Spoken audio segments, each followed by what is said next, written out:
Silent Hill F is an operatic horror parable about wounded adolescents and one of the most powerful, finest artistic triumphs in gaming since Nier Automata, Shadow of the Colossus, and even the original Silent Hill 2. It's an absolute masterclass in horror, a phantasmagorical masterpiece. I'm absolutely over the moon to say this. Silent Hill is back. It is back. It has been revived. This game is incredible. It is amazing. After years and years of really bad, terrible games that missed the mark and did not deserve the Silent Hill name, Silent Hill F has come along to be the true fifth installment in the series, standing shoulder to shoulder with the first four games, and even doing entirely new things of its own. It's fresh, it's bold, it takes the series in very interesting new directions. So let's just get this out of the way right here, because I know everybody's probably wants to know. This is not a Souls-like. Don't worry, it's not a Souls-like. That was the concern for the longest time, especially regarding the combat, which is definitely the biggest change-up that this game makes to the Silent Hill formula. The combat is a lot more involving. Yes, it's a lot more mechanically involving than any of the previous games, including last year's SH2 remake. But the thing is, unlike, say, Silent Hill Homecoming, which punched up the combat in the Silent Hill formula to its detriment and led to the game feeling like a half-assed action game, Silent Hill F manages to punch up the combat without contradicting the horror tone of the game. And it does this because the stamina bar, your weapon degradation, your sanity meter, all of this stuff pushes back against the player in such a way that combat feels tense. It feels desperate. You know, this isn't Devil May Cry. This isn't something like that. This isn't Resident Evil 4 where enemies are dropping coins that you can go and buy bigger weapons with. No, this isn't that kind of game. Yes, the combat is definitely more engaging, even thrilling at times, especially during boss fights, which are fantastic.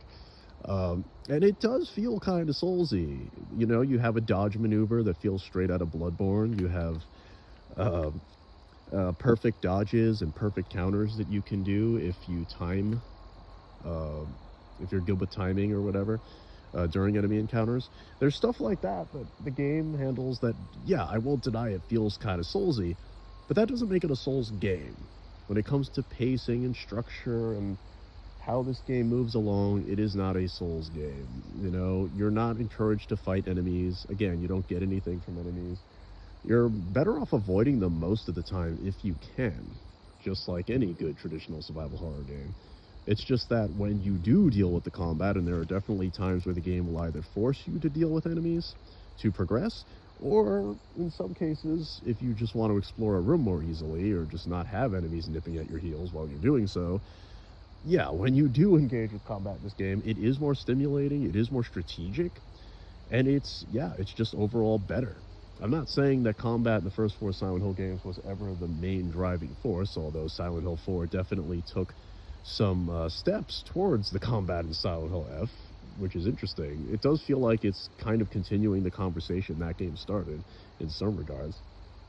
But the first three games in particular, the combat was never the selling point. It was never the main attraction, and I understand that. The monsters in those games were there more to add some bite to the atmosphere, to add some hostility to your exploration, to give something in the environments to push back against the player rather than just, you know, hearing spooky noises all the time. And Silent Hill F still maintains that atmosphere. It's still really creepy and unsettling to explore this new Japanese town of Ibusagaoka in 1960s Japan. It feels like Silent Hill despite the drastic change in setting and culture. And the combat being more sophisticated does not hurt that at all. It's innovative in a very interesting way. It punches up the combat encounters without devolving into a full-on action game, even as the combat does increase towards the end. Now, do I have some gripes with that? Sure. I would say the very, very final stretch of the game, there is a bit of a combat gauntlet that goes on maybe a bit too long. Maybe they throw one too many enemies at you towards the end, and I did get a little heated and frustrated at times. Uh, but at no point do I feel like the combat completely took away from the horror experience, and that was the most important thing to me. For 90% of this game, I found the combat to be a really satisfying part of it. There's just something about the melee combat in Silent Hill F. It's worth pointing out, there are no guns in this game. It's the first game in the series that has no firearms whatsoever, which does kind of make sense given the time period and setting, but it also makes for really interesting tense encounters. It's always up close, it's always personal, and it's very meaty, satisfying melee combat. Not since something like, I don't know, Condemned Criminal Origins or something, have I played a game with melee combat that's so hard-hitting and so visceral. It just feels really good when you've got an axe or a baseball bat or a crowbar or whatever you find in the game, and you're just really whacking away at these enemies, especially if they've been giving you trouble.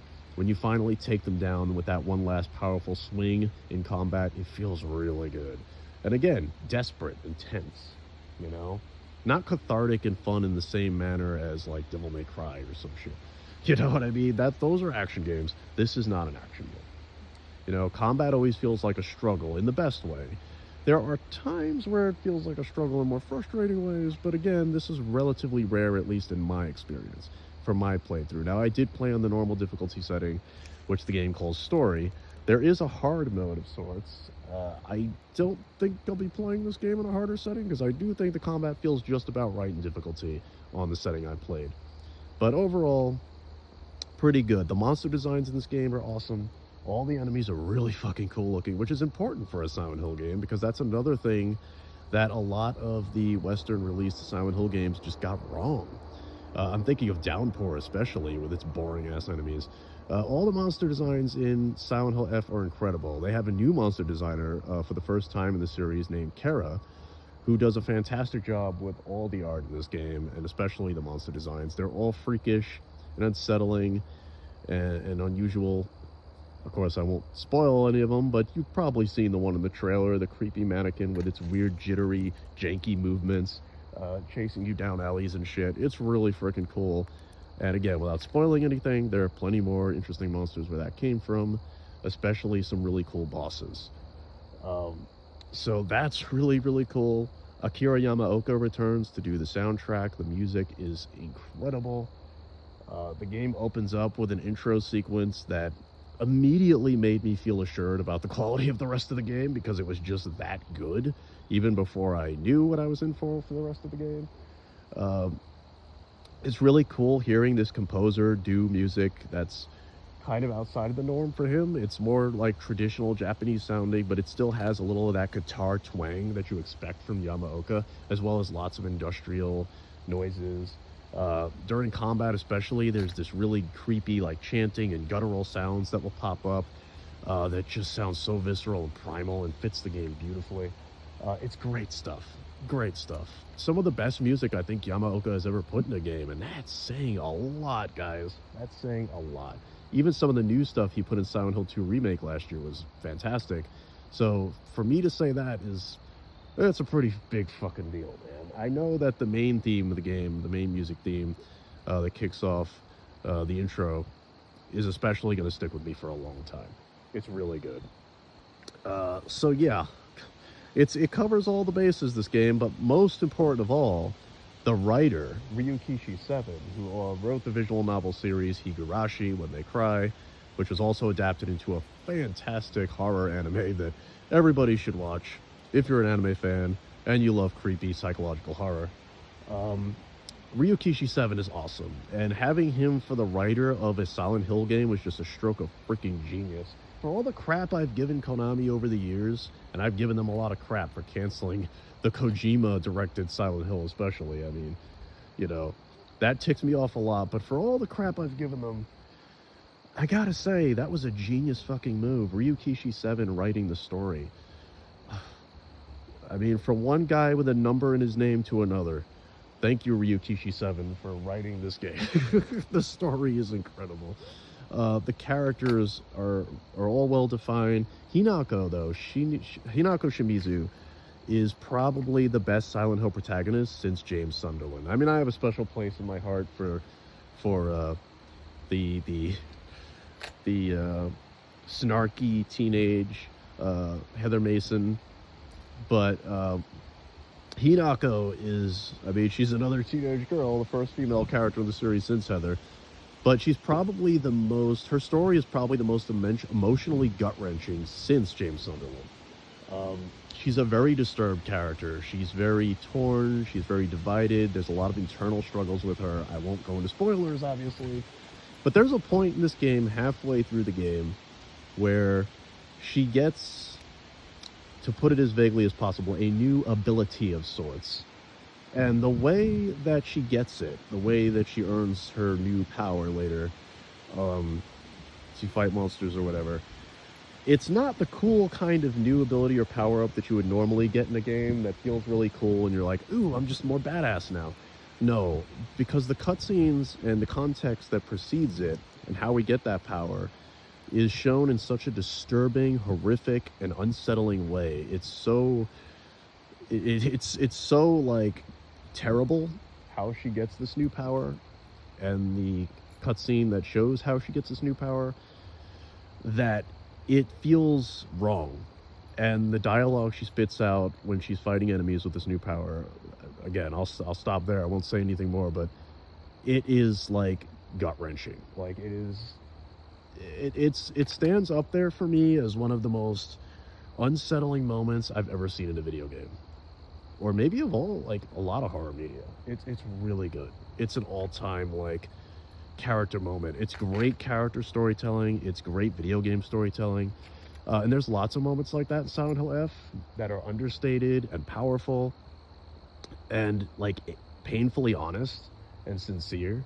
You know, this is a character who, it's not a spoiler to say she comes from a broken home. She's got an abusive father. And that's all worked into the plot and into the story. There's also a lot of stuff going on with gender identity and gender roles. Don't worry, none of this is forced, none of this is ham-fisted, because this is Silent Hill, and this is, we're back to good Silent Hill writing now, where this stuff is subtle and nuanced and complex and handled really sincerely. And, you know, it's 1960s Japan, so, like, Hinako's place in society and all of that is handled really well and worked into the plot in some really meaningful and also really just powerful ways. It's a very powerful story, and Hinako, she's a fantastic character. Now, I'm only on my first playthrough. This game has multiple endings. There's lots of story stuff and New Game Plus and whatnot that is not in the first playthrough, so I look forward to seeing all of that. You have to play it multiple times to get the true ending, kind of similar to something like Nier Automata, ironically enough. And I look forward to those playthroughs. Maybe I'll have more thoughts on the story in a later video or something, but I couldn't contain talking about this game for that long. I couldn't go several playthroughs before talking about this game, so I still wanted to do this review. And besides, even on the first playthrough, even if all the story threads aren't tied up on that first playthrough, believe me, even the climax you get on the first playthrough is harrowing and memorable enough that it'll stick with you. Even though I definitely think I don't even need an excuse to play through this game again, especially since the pacing is fantastic. This is one of the most well-paced Silent Hill games, too, that I've ever played. Definitely better paced than 4, you know, and for all of its problems, 4 was still a great game. It's definitely a much tighter, much better paced game than Silent Hill 2 Remake. Again, not trying to throw shade at Silent Hill 2 Remake. It was a pretty solid game. Great at times, but it was a little long, and it did drag out in a lot of places that the original Silent Hill 2 did not. And Silent Hill F, fortunately, does not have that problem. It's not an overly long game. My first playthrough was about 12 hours, and that was because, you know, partly because I was drunk one night while playing it, and probably wandered in circles too many times in one particular area. But I digress. The length is pretty good. Like, it's a game I could definitely see myself replaying multiple times, not only because the combat is so engaging and thrilling and intense, but also because the game itself is such a work of art. It's so beautiful. Good lord, the art direction in this game. One of the reasons why I compare it to something like Shadow of the Colossus or Nier Automata or any of the first 4 Silent Hill games is because the art direction is immaculate. It's so good. Even down to little things like the way Hinako as a character and the way her appearance will change over the course of the game, the way her uniform gets shredded over time, and other things that I won't spoil. It's amazing. Like, it's so good. There's so many unsettling but also beautiful little touches to the environments that were missing from a lot of the more Western Silent Hill games that have been coming out. Just, oh my god, it's such a beautiful game. It's so good looking. The atmosphere is so good because of that. Every location is unique. You always feel like every hour this game feels like it's introducing something new, not just in the locations and environments you explore, but how they're structured, how they're paced. I think it wasn't until about a quarter of the way through the game that I got to the first indoor traditional like Silent Hill building area where you're like going up and down stairs and stuff. And that might sound like a bad thing, but no, it's great because the first like quarter of the game you're just exploring this new town.